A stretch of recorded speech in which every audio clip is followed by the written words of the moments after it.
So this thing is Bob Moog's brainchild, the Minimoog Model D.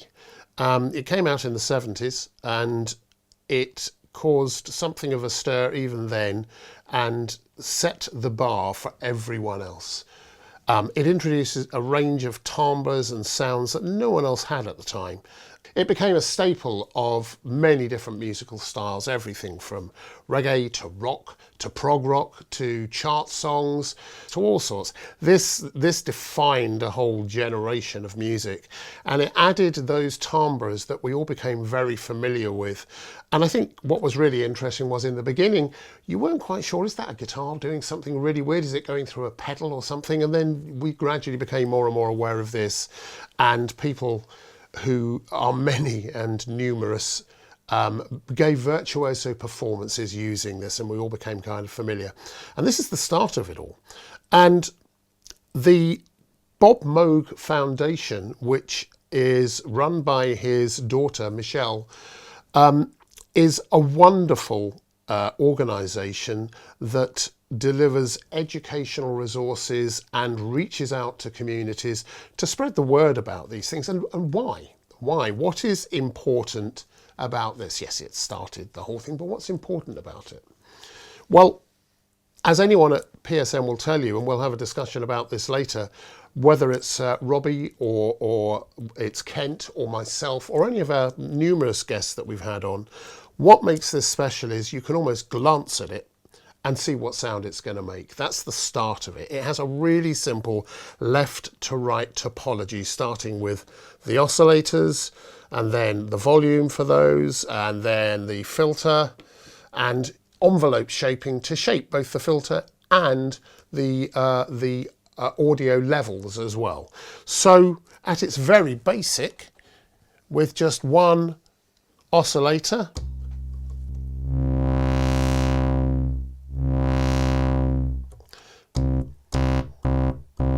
so I'm just going to quickly, this is a single oscillator, that's at 16 feet, 8 feet, and so on.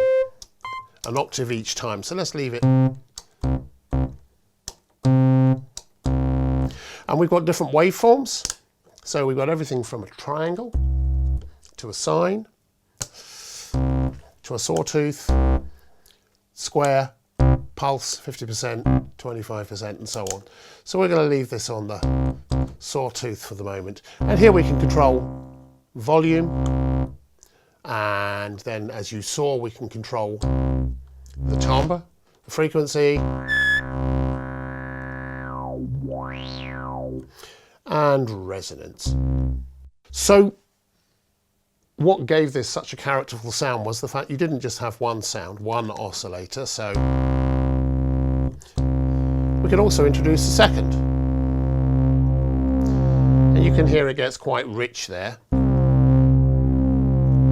And that's because we're detuning it. Here we go.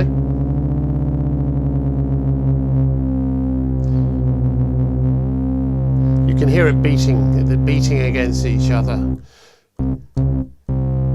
And this one is set an octave apart.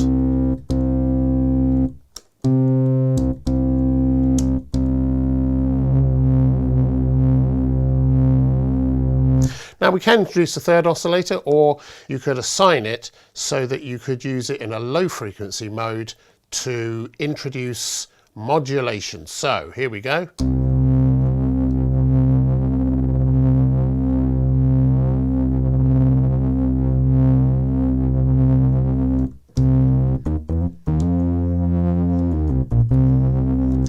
So, and then you can start using the filter. You can add contour to this, which is the amount of filter you're going to route through this envelope. And here we've got a very short attack,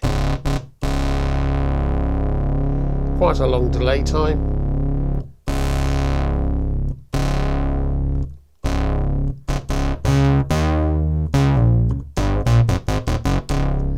so that's already shaping and getting this into a more modern contemporary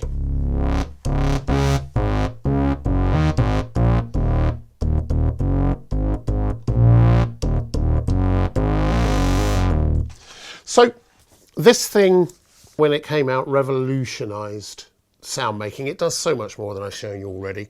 You can have all 3 oscillators playing. You can introduce noise. You've got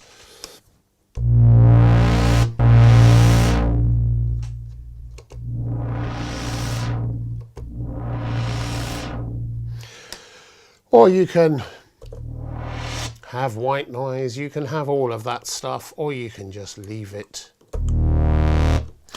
making oscillatory sounds. The thing is, this is a really iconic synth. What the Minimoog Model D does is give you a thorough grounding in sound, shaping and manipulation that will stand you in really good stead if you go into the music industry, either as an engineer or as a producer or as a musician. It will also help you if you get into video and into any of these disciplines where manipulation of signal paths is a really key thing.